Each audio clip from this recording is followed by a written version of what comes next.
You're listening to The Mountain Spirit, a podcast of Christian Appalachian Project, where we explore the stories, voices, and change makers shaping Appalachia. Today's episode is a special one. Can you believe that we've already had 10 seasons of the show? And I'm really excited to introduce our guest for this season's closer.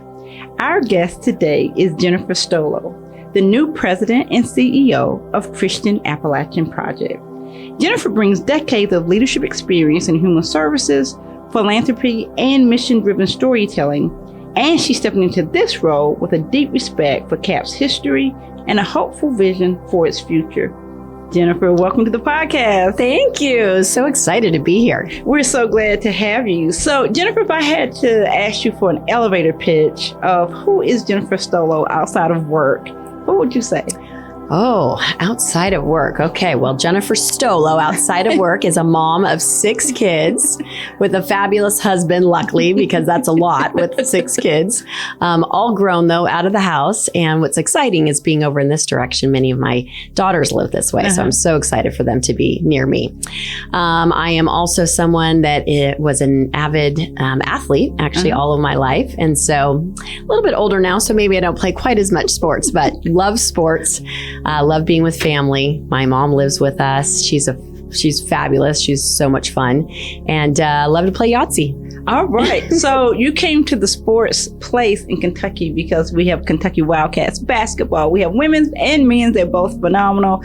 Great gymnastics team, great volleyball team, great cheerleading squad. You will have so much. Oh, baseball. Yeah, we got a great baseball team too. There we go. So there's lots of Wildcats. Lots of Wildcats. I already have a Wildcat sweatshirt, so I'm already set. There you go. You're set. You got to have the blue and white.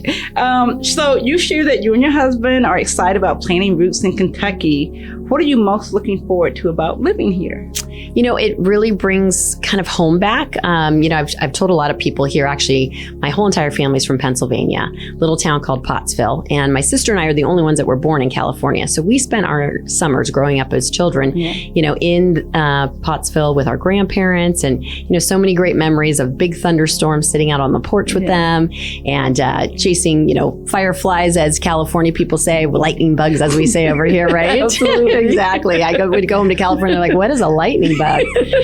So, this feels like home for us. I think it's less of a relocation and more of like a homecoming. Yeah. And then also for the past 3 years, I've actually done a lot of work out in Georgia, Tennessee, and here. So we've just visited a lot. We have good friends out this way. We spent good time with good people. I think it's just what draws us here are just people are so nice. They're just really good people, Agreed. I have found that to be the case coming from North Carolina, but being in Kentucky for now nearly 20 years, just good people. I think is a great way to sum that up. We know that you have nearly 30 years of leadership in nonprofit sectors. Which experiences most shape your leadership philosophy, and how did they prepare you for this new role at CAP? Oh gosh, so many opportunities, but definitely I think one that matches so much with this organization is Boys Town, Father Flanagan's Boys Town out of Omaha, Nebraska. And being a part of that organization reminded me so much of this, obviously being started, by a Catholic priest. And it just, I don't know, there's something about it that reminds me of that. My role as president and CEO at Make-A-Wish, though, was certainly so near and dear to my heart. And my husband continues to say, I feel like CAP feels like that, Yeah. It just feels like just a beautiful mission. It's just all about the people, good people doing it. Everybody's here for the right reasons.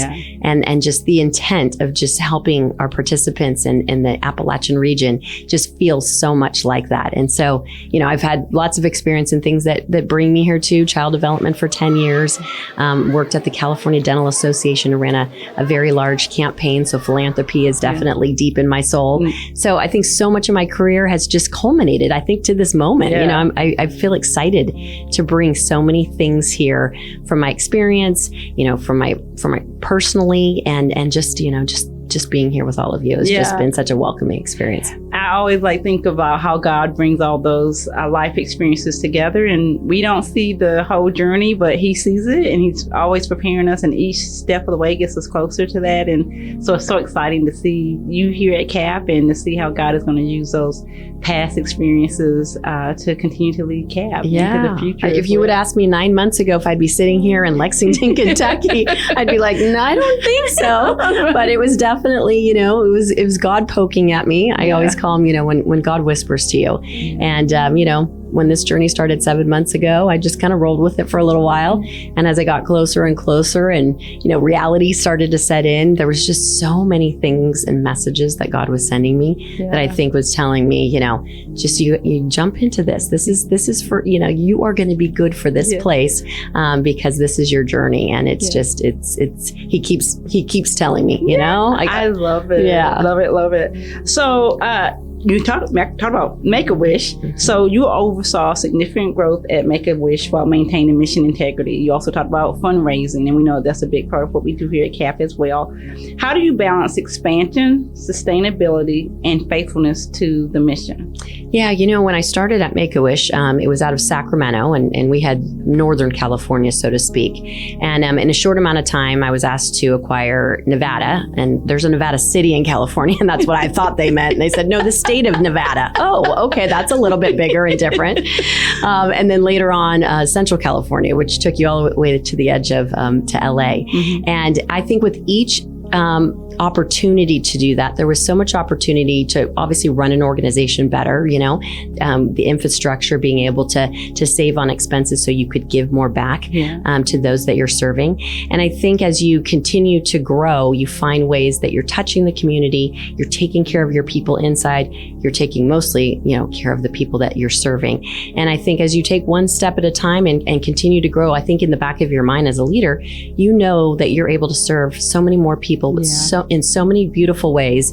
For us to go from 200 wishes a year to 500 wishes a year was just, I knew we were helping, children with critical illnesses, giving them hope and transforming their lives through these magical moments that they were having. Yeah. So, I think it's one step at a time. This obviously is an enormous, organization, and so exciting to be a part of all of these amazing programs that really, help our participants in so many different ways. I'm just excited to get started. I'm giving you marketing kudos already because I heard you say building hope and I heard you say transforming lives. I'm like, yes, we already have the mission statement now.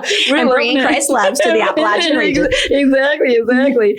Most recently, you led the Robert Craig films telling socially conscious stories through filmmaking. So how has that experience shaped a different kind of skill set that you'll be bringing to CAP? Yeah, this was a wonderful, detour almost type of experience that I got connected with this wonderful man named Robert Craig. Funny as it is, he actually invented the gutter guard for your gutters. Oh my gosh. And owns the company Gutter Glove. So that's really who he is for all of these years. But he just had this dream to have a film company that he could produce, socially impact films, Christian films, family-based films. And I just, so wanted to be a part of it because his main project that he wanted to start off was homelessness. Mm-hmm. And our family has a real deep connection to that. My husband runs homeless care programs in Northern California. And we as a family have been involved for many, many years and volunteering and just know how to showcase the human side of homelessness and look at it differently with a different perception. And so going on this journey to create a feature film, No Address, and then a documentary, Americans with No Address, with also these other accompanying books and music and different things, we were able to really create a movement across the United States. And it was a national, campaign to bring this human side of homelessness, to have communities see this in a different way, find the solutions that they need in their community, and through God's love, really just have a different way that we look at, 2.8 million people that are homeless across the United States, and more than half are children, which breaks my heart. Yeah. And so it was just it was a must do. And it was a 3-year project, that just allowed us to do so much good, I think, across the United States. And then we got to partner with 1,500 nonprofits who really were our audience, and they could utilize it for their own benefit to communicate to their communities or use it as a fundraising tool and have screenings. And so it was unique and different. And it really got me very close to, this American crisis, as I call it. but that it also made me see that they're not the stories we think they are. You know, they're human beings just like you and I. They deserve dignity and love and people to look them in the eye when they pass them on the streets and pray for them. And it was a beautiful journey. And I think to your question of like, what is that? What brings, the skill sets or the compassion, I think it's just, it's people again, right? That we care and love people and we meet them where they are. And I know that's what we'll do here, right? Yeah. I also learned how to film edit and be all kinds of media things, Yeah. And I've always, done a lot of PR, but it really gave this national platform and I really want to do the same thing here and just share this beautiful mission with the world. I love it. And I love how you talked about like partnerships and working with those nonprofits. I think we talk a lot about partnerships at CAP and how do you expand your impact? And so taking a film and providing that resource to nonprofits across the country was like, sounds so cool of like spreading that message, not just in California, but really allowing those partners to spread that message as well. Like what a cool way to get the word out and shine a light on it. Yeah, right. Collaboration's everything, I mean, if we all join forces, there is so much we can do. The outcomes are just beyond reach. Yeah. When we can partner with our churches and our nonprofits and our communities and our, political leaders, everybody. I mean, if people would just come together and unite and collaborate in this way, like,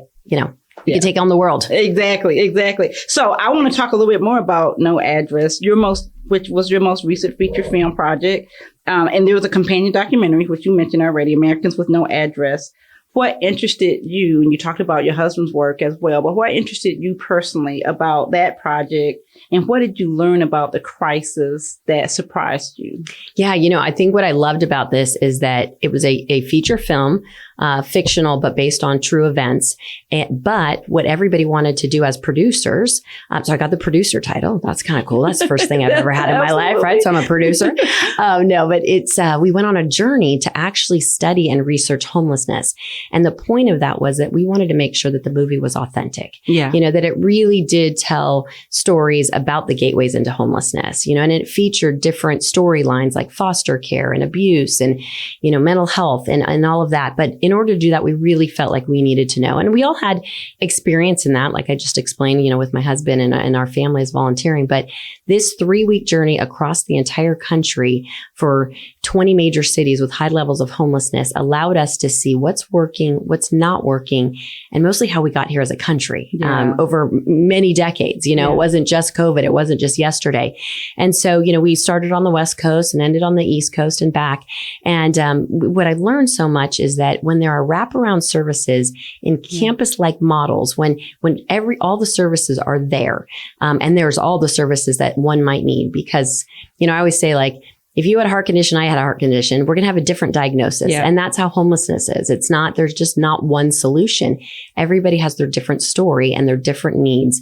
And so it was so beautiful to see, so many programs that were working in communities. Yeah. And I think the neat part was too, is that I found that 75% of organizations that are addressing homelessness are faith-based. Wow. And so it created just this wonderful feeling that we partnered with Salvation Army and City Gate Network and churches across the country to really understand. And what came of it that we didn't expect was the documentary. We just started, filming, interviewing. We had access to a lot of different people just because we just had that opportunity with the people that we were working with. And so Americans with No Address was born and came out ahead of time before our feature film. And then the feature film was the feature film with Billy Baldwin and Ashanti and Beverly D'Angelo, Ty Pennington, Xander Berkeley, fun people. And I think what I loved, because people would say, wow, it's so Hollywood. But it wasn't, because they were just such beautiful people in real life. They cared about this project. Yeah. They came to Sacramento. They asked to walk the homeless encampments. They prayed with people. They talked with people. And I think at first they thought maybe they were getting in character for their film as actors do. And they would tell you today they had a profound experience in preparing for this movie. And it became, a part of who they are today. And we're all great friends and we stay connected with each other, and they still are on a mission, to ensure that, that we all look at people differently, in that scenario because they're experiencing homelessness. They're not homeless. Yeah. They're just experiencing something in this season of their life, and there's an opportunity for us as a society to help them out of it. Yeah, I think that we try to do that with this podcast as well when we talk about the families we get to come alongside here at CAB and all the nonprofits that serve communities in Appalachia is any of us could find ourselves in a situation where you need help. And to be able to see like, that could be me, that could be my kid, that could be my cousin, and to see the humanity of people. And I think just trying to raise up folks and do that with dignity and respect and compassion. So I love the movie. Of course, we like, the new president is coming. She has this movie. Let's go watch it. And it was so compelling, I think, for the work we do in Appalachia, but also for those of us who live here in Lexington, where we're filming the show today or taping the show today. So, I think you're going to find that there's so many opportunities here as well with CAP and what we do in those communities, in the communities we serve, but also in the communities where we live. So, yeah. And I love what you said, because that was our theme. Homelessness could happen to anyone. And we saw that, doctors, lawyers, and anything can happen to anybody at any given time, and your whole world can flip upside down. So we can't judge. Yeah. Yeah. So your career, we talked about, has consistently centered on serving vulnerable people. What initially drew you to human services work? And what has kept you committed to it across so many different chapters of your life? My mom. So my mom was pediatric. You're going to make us cry. No, I'll try not to. Okay. No. She's just wonderful. She's just more my hero. She was in pediatric oncology out at Stanford Hospital for 40 years, actually, running the outpatient department for children with cancer. And it was tough in the beginning, 40 some years ago, because the outcomes were not as good as the outcomes are today. And she just had a heart for her patients and a love for them. I mean, she was just such a great role model for us growing up, how much she cared and how much service was so important to her. And then I think as a family, we were very much about philanthropy and involved in volunteering and being a part of organizations and nonprofits and being very active in our church.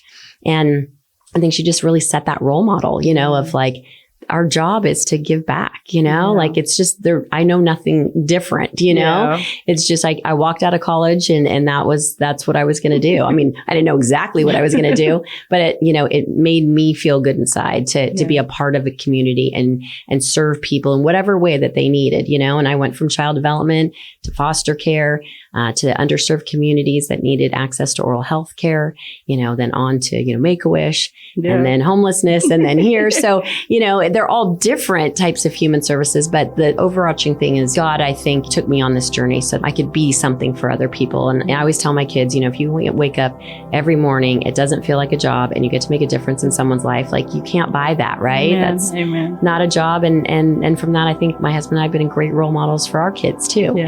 And it's been a beautiful life to be able to just give back.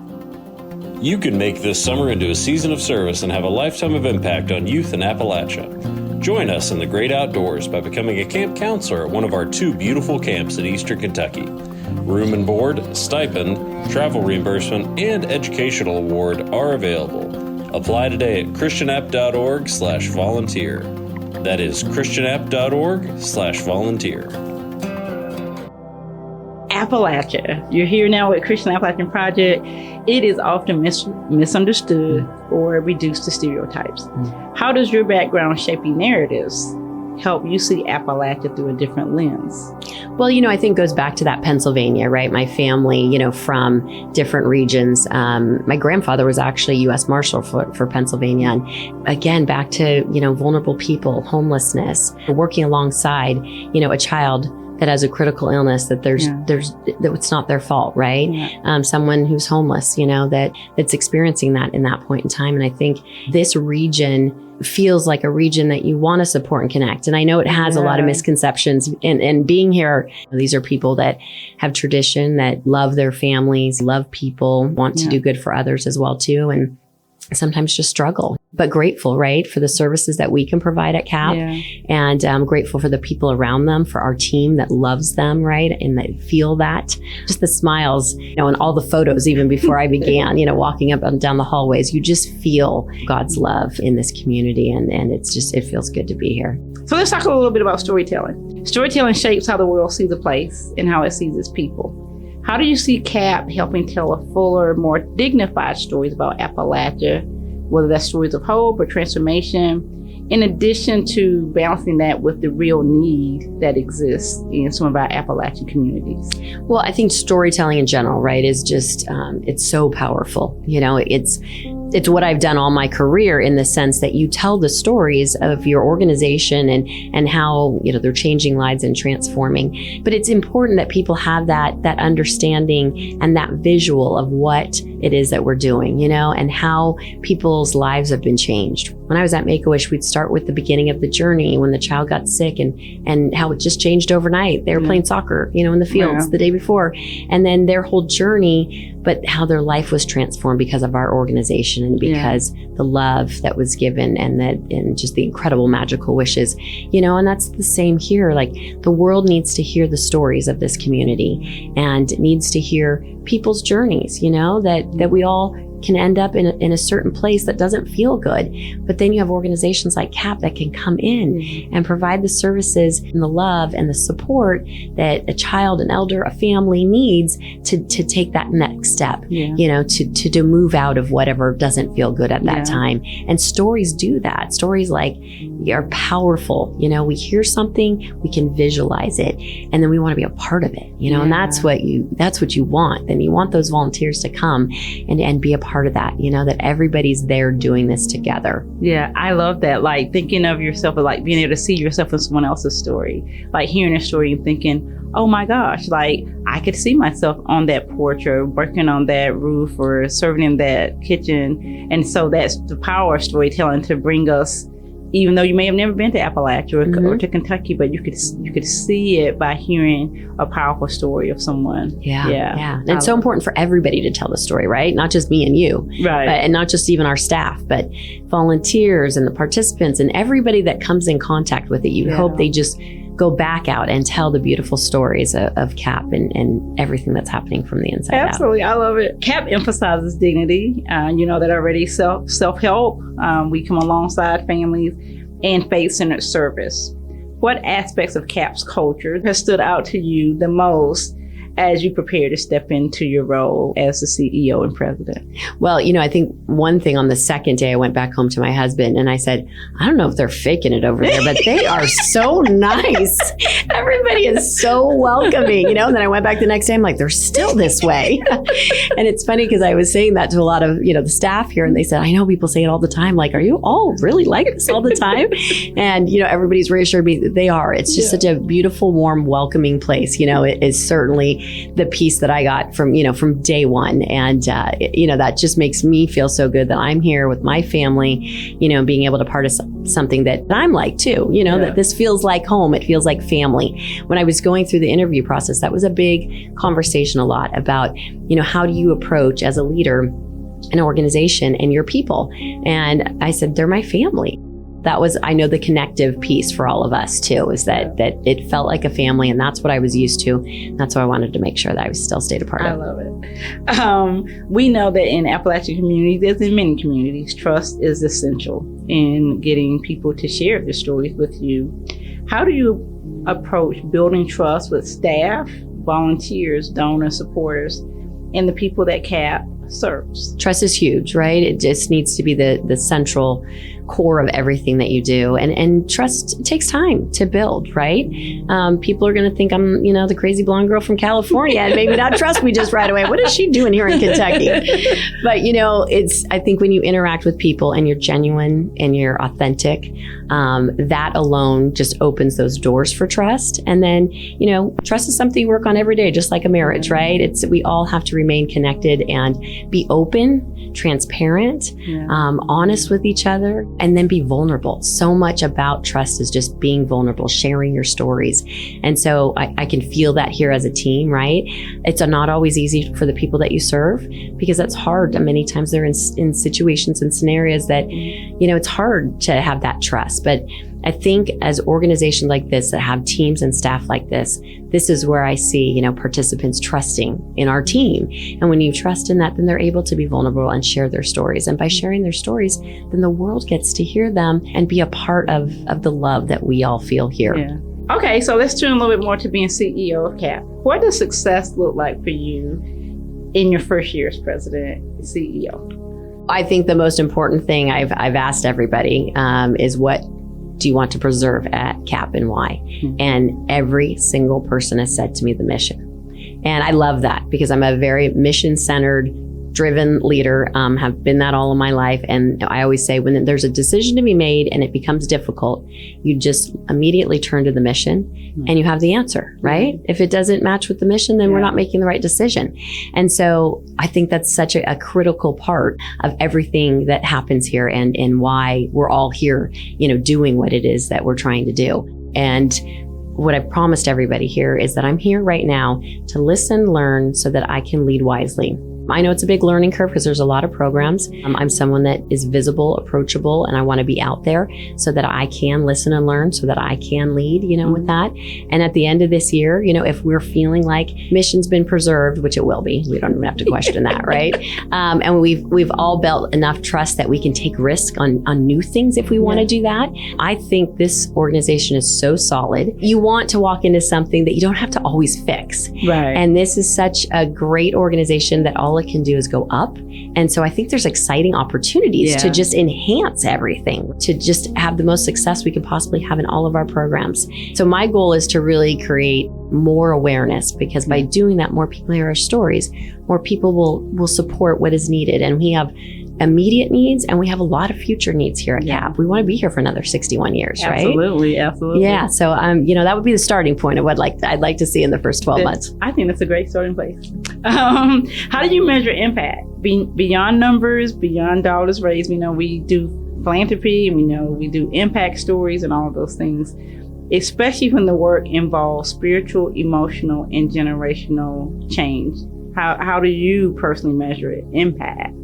I mean, it's all around culture. I think, yes, there's numbers, right? All about, we can measure the numbers of impact, how many people we've served and all the outcomes to that. But your culture is everything, right? It's how we behave. It's how we look when no one's looking. Yeah. And I think that speaks volumes, because that creates the reputation you have internally and externally. And so to have a dynamic culture that has the integrity to say, we do what we say that we do, and we do that with our participants, we do that with our donors, that we're transparent in everything and who we are. That's the culture that the world needs to see. And I think when we look to any kind of organization, we look at numbers and we look at the impacts and we go to the 990s and we go to GuideStar and, we go to all these things, but what's really at the heart of the core of an organization, and how do they behave when no one's looking, All right. So you're stepping into this leadership role at a historic moment in our journey. You are our first female president in 61 years. 1964 is when we started. What does representation and inclusion mean to you personally? And how do you hope that shows up in CAP's culture? I love they took a chance on me. I feel like there's just like a step in a fresh direction, maybe. Yeah. I'm stepping into some big shoes. Guy is just such a dynamic, wonderful leader. And I am so blessed that I've had all this time to spend with him. And he knows that he's a phone call away and I will be calling, It feels like a new season is what everybody's saying. And I love that. Inclusion is everything. We need to, again, we're here to meet people where they are, right? We're not here to judge in any shape or form, whether that be the people that we serve, the people that we serve them, our community, all of that. And it's so important that we are just one in unity, because we have one mission, right? We're out there just to build hope, transform lives, and bring Christ's love to this, Appalachian community. And we can do that no matter who we are, right? Yeah, I love it. What are you currently reading or listening to if you do podcasts? Okay. So I was just telling somebody this, because this book, To the Test of Time, 2002, I think it was published. It's called You're in Charge Now What? And every single time I've stepped into a new leadership role, I always go back and read the entire book again. So for anybody out there moving into CEO position, executive leadership position, some of it's like, oh yes, that's obvious, but it's these great stories of good and bad things that happen to leaders when they walked in the door. And it's just fabulous reminders. And some of them are so basic. But my role is to walk in the store, listen, learn, right? So that I can lead wisely. But I'm meeting with everybody in the whole organization. It's going to take me a little while. And do a 30-minute one-on-one. And I have these 5 questions. And every time I ask these 5 questions, it's just mind blowing, right? The first one's basic. What do you want to preserve about CAP and why? But then it goes into like, what are you worried that I will do as president CEO? What is it that you hope I'll do as CEO? What is it that you hope I'll not do as CEO? And, what are the priorities if you were stepping into my shoes? What's your favorite dessert? This is an easy one. It's cheesecake. Oh my gosh. I do too. Plain with fresh strawberries. None of the sauce stuff. Okay. Just fresh strawberries. And good old New York cheesecake. Good old New York cheesecake. Yeah. All right. So when you have like 10 New York cheesecakes outside. Exactly. Right. I will take anything with caramel though. I do like caramel. Some people say caramel. Some people say caramel. But yes. We never let our guests get out without asking them this question. So the mission statement of Christian Appalachian Project, as you have noted already, is building hope, transforming lives, and sharing Christ's love through service in Appalachia. When you think of those 4 words, hope, transformation, love, and service, which one do you think embodies the Appalachian spirit the most? I think hope. Well, faith. There's all of them, right? I think because I've been involved with so many organizations that hope just feels like this wonderful thing that changes people's life. When you can look forward to something, whether that be a wish, at Make-A-Wish, whether that be, foster parents that are coming to pick. When you are able to look forward to something like that, creates just this whole different way that you see life, whether that's not happening for 5 years from now, next week, tomorrow. And I think hope just gives people a place to know they're going to be okay. I'm someone that's always just really hopeful. I have an optimistic attitude about things. And so when I came here, I felt like there's so much hope, and I feel so hopeful for the direction that CAP can continue keep going, and doing so much to serve people. So I think people are hopeful, the organization's hopeful, and I'm hopeful for just a great start here. That's a great way to end. Jennifer, thank you so much for being on the show today. Thank you for having me. This was fun. Absolutely. Our guest today has been Jennifer Stolo, the new president and CEO of Christian Appalachian Project. This also wraps up season 10 of the Mountain Spirit podcast. This season has been amazing. We've shared stories of service, resilience, creativity, and faith lived out across Appalachia. And that work continues every day through the people, partners, and communities who make up CAP. As we look ahead to our new season and a new chapter for the organization, we're excited about what's ahead. Deeper stories, meaningful conversations, and continued work to build hope, transform lives, and share Christ's love through service in Appalachia. We'll kick off season 11 in May, and you all know new episodes drop every Tuesday, so put it on your calendar now. In the off season, we invite you to listen to past episodes and feel free to send us ideas of potential guests that are making a real difference in Appalachia. You can follow the work of Christian Appalachian Project on all social media channels and find the show at christianapp.org/podcast. or wherever you get your favorite podcasts. If you like the show, y'all know the drill. Follow, rate, and review. Share a link by text or social media to a friend that you think would enjoy the show. Thanks for helping us amplify the stories of hope. There's that word again, taking root across Appalachia. This concludes another season of the Mountain Spirit podcast. Until next time, keep listening, keep learning, and keep lifting up Appalachian voices.